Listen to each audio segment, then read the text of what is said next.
Don't believe the posturing of other founders. I meet a lot of founders that operate obviously in the startup ecosystem, and a big thing that I always come across is people posturing to make themselves, seem bigger, seem more funded, seem more busy than they actually are. But I find that, the really active founders, they either generally don't even have time to go to the events, or they're there like in and out pretty quick, or they tend to downplay things because they know the second they start showing success is the second that all of the carnivores come out that want to take a big bite out of them, right?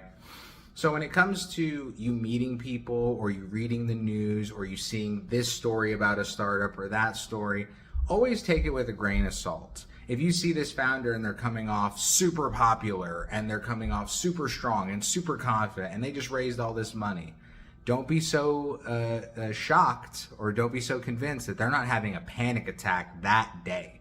Because often founders that are just raising money all day long, that's all they really know how to do. They keep raising money because if they don't, then the press stops, the circus closes, and everybody leaves.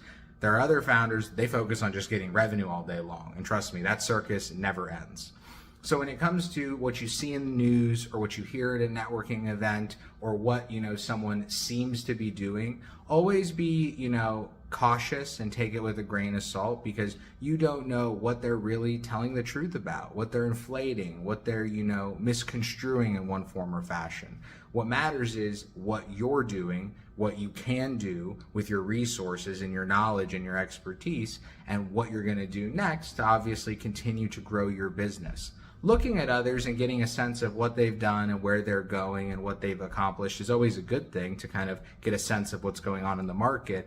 But to assume that they're always telling you the truth, and to assume that it means that you're doing something bad just because you're not them, not at all. Run your race, build your product, service your customer, make your money.